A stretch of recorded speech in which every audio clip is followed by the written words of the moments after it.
तीन प्रकार की मनुष्य की प्रकृति के विषय में बताया। सात्विक प्रकृति, राजसिक प्रकृति और तामसिक प्रकृति। सीधे अर्थ में देखने जाए तो सात्विक प्रकृति किसे कहते हैं?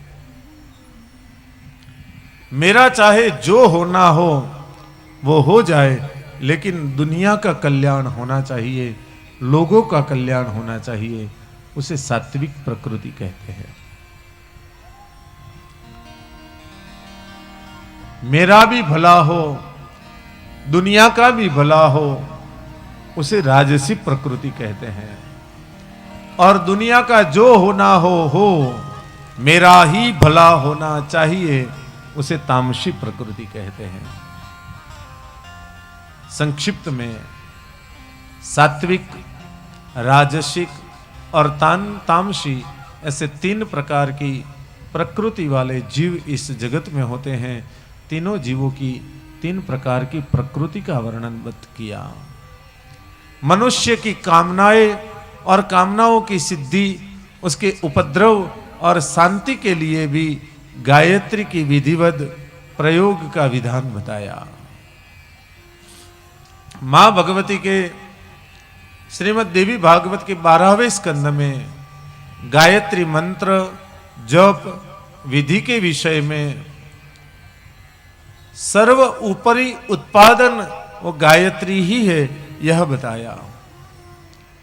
गायत्री के ध्यान, गायत्री कवच, गायत्री हृदयन्यास, गायत्री स्तोत्र और गायत्री की महिमा का वर्णन किया।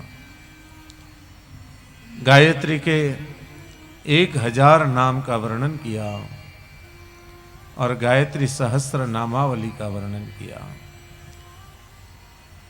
अचिंत्य लक्षणा व्यक्ता अर्थमातृ महेश्वरी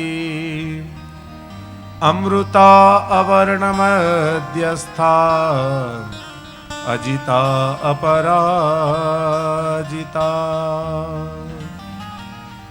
अणिमादि गुणाधाराप्यकर्मण्डल संस्थिता अजरा पराधर्मा अक्षसूत्रधरा धरा।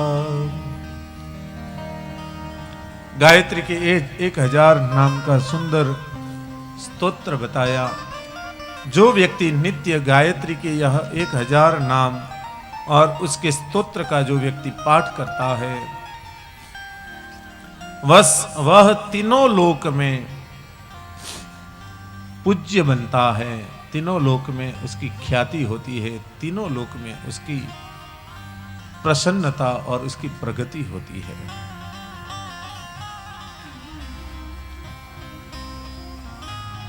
जो व्यक्ति गायत्री का नित्य ध्यान करता है, गायत्री का नित्य यथोपचार पूजन अर्चन करता है, वह इस जगत में सचराचर में ब्रह्म सायुज्य पदाम नृणाम सत्यम सत्यम न संशयः हो गया। ब्रह्म सायुज्य, भगवान के सायुज्य, भगवान के जैसा बनता है।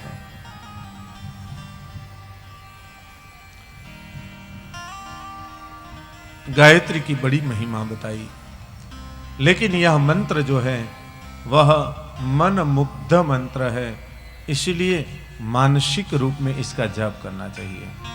शास्त्र में तो यहां तक कहा है कि आप कोई भी कार्य करो वो गुप्त होना चाहिए। आप जो भी सत्कर्म करो, जो भी सत्कार्य करो, वो हमेशा गुप्त रहना चाहिए। आपके दाएं हाथ के द्वारा हुआ कर्म आपके बाएं हाथ को पता नहीं चलना चाहिए।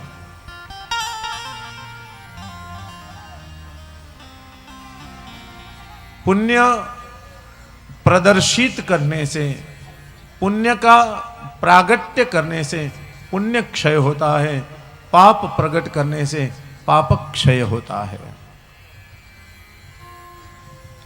ययाति नाम के राजा हुए, उन्होंने अनेक अनेक अनेक सत्कर्म किए, अनेक यज्ञ किए और यज्ञ का फल ये मिला कि उन्हें स्वर्ग में इंद्र का आसन 1000 साल के लिए मिला। ययाति राजा को 1000 साल के लिए इंद्र का आसन प्राप्त हुआ।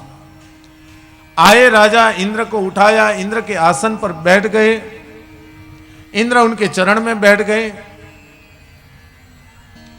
और इंद्र कहने लगे कि महाराज आपने ऐसे ऐसे कौन से बड़े पुण्य किए हैं।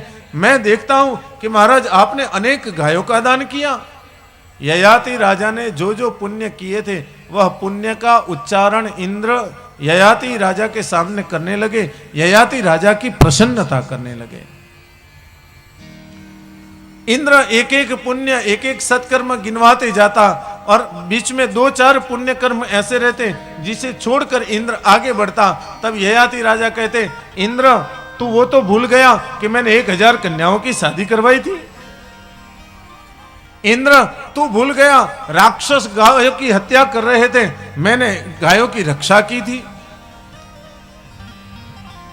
एक दिन तक सुबह से लेकर शाम तक इंद्र और ययाति राजा दोनों का संवाद चला।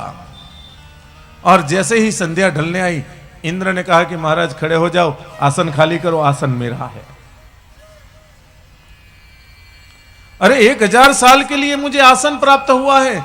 इंद्र कहने लगा कि महाराज आपके पुण्य जैसे जैसे आप अपने मुखारविंद से आपके द्वारा किए गए सारे सत्कर्म का उच्चारण करते थे और जो जो सत्कर्म के आपने उच्चारण किए उसके पुण्य वहीं पर जलकर भस्म हुए।